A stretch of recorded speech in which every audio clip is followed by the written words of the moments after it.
Jeannie had been very restless all day, and that day she wanted a bedtime story. Although that was not to worry, she had always been a curious and funny girl. His father had never seen that book until Jeannie took it from his collection on the shelf. He just thought it could have been forgotten by the previous owners. After all, they had just moved to the neighborhood a month ago. The book didn't appear to be particularly macabre. He had no creepy images on the cover. There were no words of warning. It was just a red canvas, plain, with golden letters that say Roly Poly's story. Jeannie was already curled up under the covers when her father opened the book. At 6, she was learning to read, so she didn't need to be forced to bed, as long as they kept the promise to tell her a story. The princess were his new obsession, and Jeannie had already read most of the classics like Cinderella. Roly Poly's story seemed like a good option to get away from the usual list. "Are you sure you want this one, honey?" her father asked. Jeannie said, "Yes, Daddy." So he started. There were two children like you. One was called Jack, and the other was Huck. The boys sat in a room. Well, they had nothing to do that day. They were so bored. They threw and threw, very indifferent. Until Huck said, "Oh, enough. Let's go to play a game." "Already," said Jack. "I will call my friend right now. Come here, old silly clown." And in an instant, Roly Poly arrived.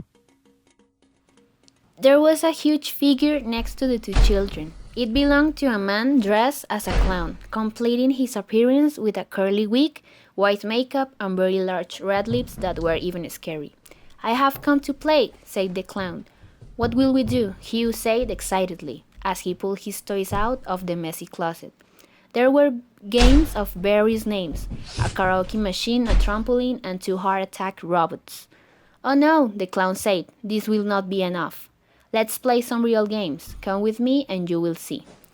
They will have everything they need in the land of topsy-turvy. The hearts of the two children were filled with joy. They took the clown's hand, and he counted 3 Mississippi on the spot. Hugh and Jack were very excited, seeing what new place they were. The clown's house was amazing, full of candy. The fun will never end. No parents, no homework, no rules. The boys played, and all 3 were happy, until the fateful day when the clown of sadness became ill. "What's up, Roly Poly? Is there anything we can do for you?" the worried boys asked. "Oh, dear ones," said the clown. "My humblest apologies. I'm very hungry," he confessed. "Do you want chocolate or chips?" But the clown shook his head. Then he grabbed little Hugh. "A good meal will be you." The father had a chill when he saw the contents of the next page. He closed the book immediately. "It's time to sleep, princess." Jeannie tried to protest, but her eyelids were full of sleep. "What happened to the boy, Dad?" "I will tell you tomorrow." He kissed Jeannie on the forehead and turned off the light. "I went downstairs before reopening the book." The page he had closed showed the illustration of a frightening scene. The clown held one of the children above his head and had beaten the left side of his body. But the father, full of morbid curiosity, continued reading. Roly Poly grabbed the boy and held him up. He took a big bite. Sweet Hugh was so soft. He laughed and cheered. And when there was nothing left, he looked around without finding Jack. The boy had escaped, The chase had begun. Jack bent down and ran and ran. Roly Poly just chuckled. Come back here, young man. This place is big, in fact, it extends. There is no way out. You can't escape. Jack hurried to escape, but there was no way out to wait for him. Roly Poly became quite cheerful. He took the boy in his arms and hung him on an old hook. The father reached the last page. The boy hung on a hook over a large bonfire. The clown fed the fire, holding a stick in his hand.